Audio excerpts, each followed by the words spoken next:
നിങ്ങൾ ഒരു സ്കൂളിൽ ഒരു ഗസ്റ്റ് ആയിട്ട് പോവാണ്. അവിടെ നിങ്ങൾക്ക് നിങ്ങളുടെ ലൈഫിലെ എക്സ്പീരിയൻസ് ഒക്കെ കുട്ടികളുമായിട്ട് ഷെയർ ചെയ്യാനുള്ള ഒരു അവസരമാണ്. അങ്ങനെ അവർ നിങ്ങളെ ക്ഷണിച്ചിട്ടുള്ളതാണ്. പക്ഷെ നിങ്ങൾ അവിടെ ചെല്ലുന്ന സമയത്ത് നിങ്ങളുടെ കാറ് പാർക്ക് ചെയ്യുമ്പോഴേക്കും കണ്ടു രണ്ട് ടീച്ചർമാർ ഓടി വരുന്നു, നിങ്ങളെ അവിടെ നിന്ന് ആനയിക്കുന്നു, നേരെ കൊണ്ട് ഒരു സ്ഥലത്ത് കൊണ്ടുപോയിട്ട് ഇരുത്തുന്നു. അപ്പോൾ അവിടെ ഒരുപാട് ഗസ്റ്റുകളൊക്കെ ഉണ്ട്. പക്ഷെ നിങ്ങൾക്കൊരു സ്പെഷ്യൽ ആയിട്ടുള്ള ഒരു കെയർ തരുന്നതായിട്ട് നിങ്ങൾക്ക് ഫീൽ ചെയ്യുന്നു.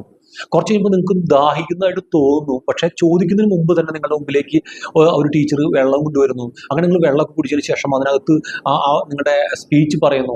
അതെല്ലാം കഴിഞ്ഞ ശേഷം നിങ്ങൾക്ക് അവരൊരു മെമൻറ്റോ തരുന്നുണ്ട്. ആ മെമൻറ്റോ നിങ്ങൾ കയ്യിൽ പിടിക്കുമ്പോൾ ടീച്ചർ അത് മാറ്റി പിടിക്കുന്നു. അത് കഴിഞ്ഞ ശേഷം ഏറ്റവും അവസാനം തിരിച്ച് നിങ്ങളെ കാറിലേക്ക് ആനയിച്ച് കൊണ്ടുവന്ന് എല്ലാം കഴിഞ്ഞ് വളരെ സന്തോഷത്തിൽ അവിടെ നിന്ന് പിരിയുന്നു. ഇതൊക്കെ കഴിയുമ്പോൾ നിങ്ങൾക്ക് കിട്ടുന്ന ഒരു VIP ട്രീറ്റ്മെന്റ് ഉണ്ടല്ലോ, നിങ്ങൾ ഭയങ്കര ഹാപ്പിയാണ്. ആ സ്കൂളിനോടും ടീച്ചേഴ്സിനോടും ഒക്കെ നിങ്ങൾക്ക് പറയാൻ 100 വാക്കാണുള്ളത്, അല്ലേ? സത്യമല്ലേ ഞാൻ പറയുന്നത്? ഇതേപോലെ നിങ്ങളുടെ കസ്റ്റമർക്ക് ഒരു VIP പരിഗണന നിങ്ങൾക്ക് കൊടുക്കാൻ വേണ്ടി പറ്റുമോ? അപ്പം അതിനുവേണ്ടി ചെയ്യേണ്ടതായിട്ടുള്ള 3 കാര്യങ്ങളെ കുറിച്ചിട്ടാണ് നമ്മളിപ്പോൾ പറയാൻ വേണ്ടി പോകുന്നത്. ഒന്നാമത്തെ കാര്യം പേഴ്സണലൈസേഷൻ തന്നെയാണ്.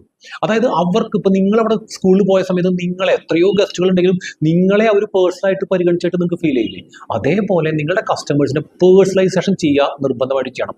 ഉദാഹരണമായിട്ട് ഇപ്പോൾ പല ആൾക്കാരും നമ്മൾ കണ്ടോ, മെസ്സേജ് അയക്കുമ്പോൾ വരെ അവരുടെ പേര് വെച്ചിട്ട് മെസ്സേജ് അയക്കില്ലേ? അതേപോലെ ഏതൊക്കെ കാര്യങ്ങൾ അവർക്ക് പേഴ്സണലൈസേഷൻ കൊടുക്കാൻ വേണ്ടി പറ്റുമോ, അവർക്ക് അത്രയും ഒരു പേഴ്സണൽ കെയർ കൊടുക്കാൻ വേണ്ടി പറ്റുമോ, അത് ചെയ്യാം.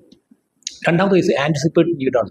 നിങ്ങൾ ചോദിക്കാണ്ട് തന്നെ നിങ്ങൾക്ക് വെള്ളം കിട്ടിയില്ലേ? അതേപോലെ തന്നെ അവർ ആഗ്രഹിക്കുന്നത്, അവരെന്താണോ അവർ പ്രതീക്ഷിക്കുന്നത്, അത് നേരത്തെ തന്നെ അവർ ചോദിക്കാതെ തന്നെ കൊടുക്കാൻ വേണ്ടി ശ്രമിക്കുകയും ചെയ്യാം. മൂന്നാമത്തെ കാര്യം കൺസിസ്റ്റന്റ് ആയിട്ടുള്ള എക്സലൻസ് ആണ്. എപ്പോഴെങ്കിലും ഒരു തവണ നല്ല പ്രകടനം കാഴ്ചിച്ചുകൊണ്ട് കാര്യമില്ല. നമ്മളത് കൺസിസ്റ്റന്റ് ആയിട്ട് അവരുടെ കൂടെ നിന്ന് അവർക്ക് എപ്പോഴും സപ്പോർട്ട് ചെയ്ത് അവരെപ്പോഴും ഒരു VIP ട്രീറ്റ്മെന്റിൽ കൊണ്ടുപോകണമെങ്കിൽ ഈ കസ്റ്റമേഴ്സ് എല്ലാ കാലത്തും ലോയലായിട്ട് നിങ്ങളുടെ കൂടെ നിൽക്കുകയും ചെയ്യും. ഓക്കെ, ബിസിനസ് മാസ്റ്ററി ഹബ്ബ് എന്ന് പറയുന്ന നമുക്കൊരു കമ്മ്യൂണിറ്റി ഉണ്ട്.